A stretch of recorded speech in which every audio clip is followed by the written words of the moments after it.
warahmatullahi wabarakatuh. Perkenalkan, nama saya Angelina Anastasia dari kelas 10 MIPA 8 nomor absen 3. Di sini saya akan menjelaskan tentang secara singkat uang. Sebagai alat pembayaran, uang mengalami perjalanan yang panjang. Sebelum adanya uang, orang zaman dahulu menggunakan sistem barter untuk mendapatkan barang yang dibutuhkan.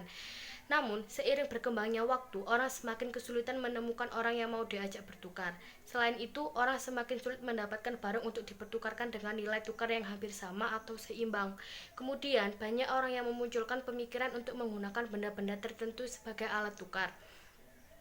Benda yang digunakan sebagai alat tukar merupakan benda yang diterima umum, bernilai tinggi dan dibutuhkan. Pada masa itu, dipilihlah garam, kerang, dan cangkang, binatang yang indah.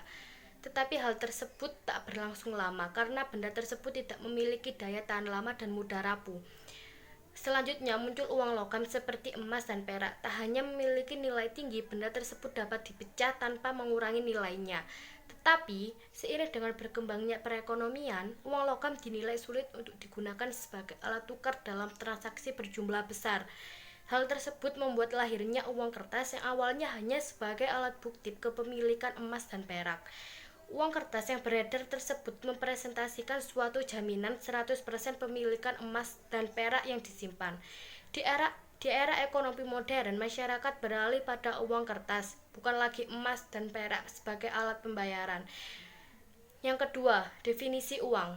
Dalam ilmu ekonomi, uang adalah suatu alat yang bisa diterima oleh masyarakat umum sebagai alat tukar-menukar ataupun alat pembayaran yang sah dalam suatu aktivitas ekonomi. Yang ketiga, syarat uang. Suatu benda dapat dijadikan sebagai uang jika benda tersebut telah memenuhi syarat-syarat tertentu.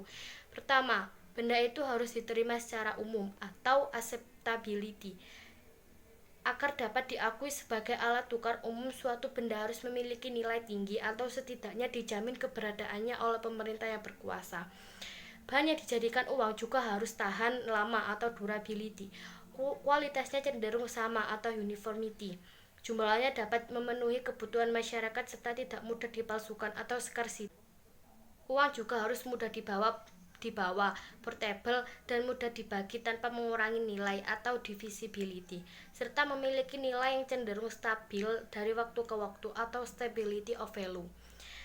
Yang keempat, fungsi uang. Fungsi asli uang ada 3, yaitu sebagai alat tukar, sebagai satuan hitung, dan sebagai penyimpan nilai. Juga memiliki fungsi lain yang disebut sebagai fungsi turunan.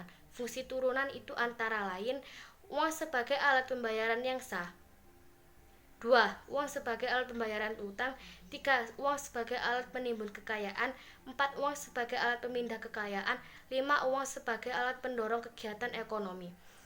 Sekian dari saya, mohon maaf apabila ada kesalahan kata. Wassalamualaikum warahmatullahi wabarakatuh.